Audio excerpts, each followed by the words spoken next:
Bonjour, bonjour à tous et à toutes. Dans la série Mon Histoire, qui peut être aussi la vôtre, la tienne, la nôtre, je vous invite à retrouver l'émission en live qui parle de mon histoire, ton histoire, notre histoire.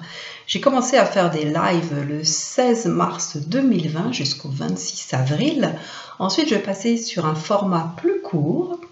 Je me lance des défis et je pense que c'est un petit peu le cas de quelques personnes en ce moment. Donc, j'alimente ma chaîne YouTube. Certaines chaînes YouTube sont réanimées pour mon plus grand plaisir. Donc, je suis des personnes et je m'amuse et je m'instruis. Et donc dans la série Mon Histoire, puisque je suis autrice, réalisatrice et formatrice, il y a eu un passage par la littérature qui est le sujet d'aujourd'hui. La littérature, eh bien c'est quelque chose que j'ai commencé à aimer assez rapidement avec un de ces livres ici, La Quête au coquelicot. Je pense que j'ai commencé à lire avant, bien sûr, un petit peu comme tous les enfants qui commencent à lire. Et ce livre, dans les années, je dirais dans les années 70, fin des années 70, est un des premiers livres jeunesse qui, à ma connaissance, a été publié, que je connais. Et il y en avait peut-être, ce qu'il y a, c'est que c'était peu répandu. On était peut-être plus sur le compte. C'est une occupation, la littérature, aujourd'hui, enfin dans cette période de confinement, qui est peut-être un petit peu plus développée, je dirais. Je remets un petit peu de lumière. Voilà, donc je vous accueille et je vous dis bienvenue chez moi, dans mon studio.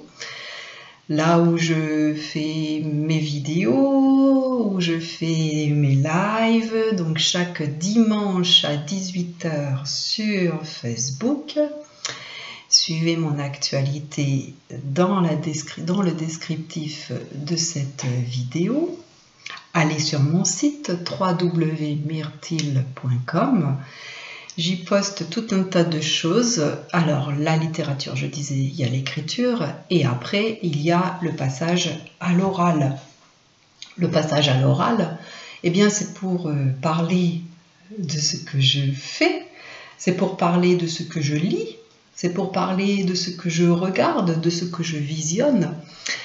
Et la littérature, eh bien, ça recouvre plein de domaines qui peuvent passer par le roman, la poésie, la nouvelle, l'essai, des tas, l'autobiographie que je vous invite à suivre et à écrire avec mon amie Olga Soboleva, qui est coach, qui est elle-même, donc je l'ai là je crois, voilà, mystérieuse sibérienne, autrice de son autobiographie et qui aujourd'hui guide les gens. Donc moi, je suis autrice d'un roman, Le Tourbillon de l'amour, qui est le premier tome d'une série, l'héroïne du tourbillon de la vie, du premier tome, qui en comportera, je pense, 3 pour l'instant. Je suis partie sur 3.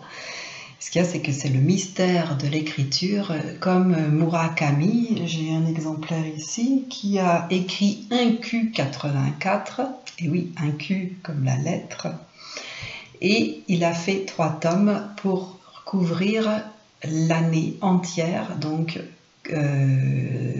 4 mois à chaque fois. Évidemment, la série et la saga, donc là je vous invite à retrouver mon live sur les sagas et les séries pour écrire, puisque pour que le livre existe, il y a besoin de lecteurs et de lectrices. De la même façon, les 2 premiers chapitres du Tourbillon de la vie, premier tome, Chronique d'une femme amoureuse, sont à la lecture sur demande dans le descriptif de cette vidéo, qu'au passage, vous pouvez liker, vous pouvez aussi vous abonner. Ah, ça me fait énormément plaisir lorsque je vois un petit plus, un abonné, lorsque je vois un petit pouce en l'air. Alors les pouces en bas, moi, je n'en mets pas.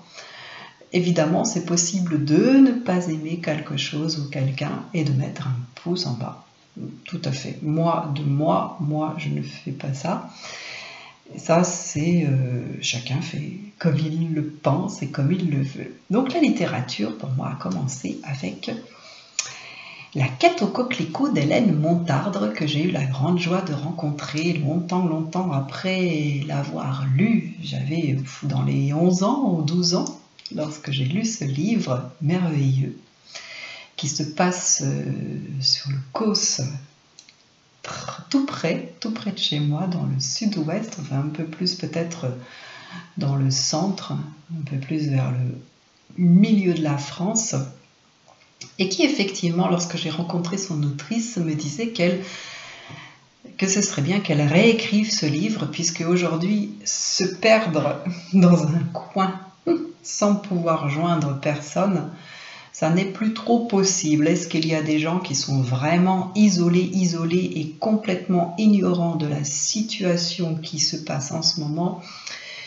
J'ai des doutes. Est-ce que c'est possible? Peut-être que c'est possible. Peut-être que sur notre Terre, sur cette planète que certains appellent Gaïa, certains astronautes, paraît-il, il y a, je regarde mon temps, j'essaie de me faire un temps de 10 minutes pour ces vidéos, puisque c'est un temps qui est assez correct, et en même temps, pour charger depuis chez moi, c'est largement suffisant. Donc, premier livre. Un autre de mes coups de cœur est La peau de chagrin de Balzac. Et oui, un classique comme on en étudie dans les collèges et dans les lycées. La peau de chagrin de Balzac a cette particularité de parler d'un homme qui découvre une peau qui est déjà d'une grandeur assez importante, et il se rend compte que lorsqu'il fait un vœu, ce vœu s'exauce et la peau rétrécit. Et la peau de chagrin, c'est vrai que c'est un mot, une expression en tout cas, qui est un peu passée dans le langage courant et qui dit que plus j'avance et plus cela rétrécit. Alors pourquoi chagrin? Peut-être que nous sommes là sur la définition de la vie et que certains y voient un verre à moitié plein avec lequel je peux me désaltérer, et d'autres y voient peut-être un verre à moitié vide dans lequel ils auraient besoin de mettre autre chose. Et pourtant, ce qu'il y a dans mon verre, là, maintenant, me suffit à me désaltérer. La peau de chagrin, elle raconte un petit peu ça, puisque à chaque nouveau désir, la peau rétrécit jusqu'à ce que son propriétaire arrive à sa mort. Donc c'est une belle métaphore, extraordinaire. J'ai beaucoup aimé les classiques durant ma scolarité, donc de collégienne, de lycéenne et d'étudiante ensuite, où j'étais étudiante, et oui, en littérature, avant d'étudier le cinéma et l'audiovisuel. Les deux vont ensemble. Beaucoup de romans sont adaptés au cinéma et sont parfois, et même très souvent, moi je dirais, de très grands succès. Je vous remercie beaucoup de regarder et d'écouter cette émission, cette série sur mon histoire qui peut être votre histoire, qui peut être ton histoire, et aussi notre histoire, en tout cas nos bouts d'histoire ajoutés les uns aux autres donnent cette histoire que nous construisons tous ensemble. Quelle histoire est-ce que nous voulons construire aujourd'hui, en ce moment, pendant cette période de confinement et de crise sanitaire?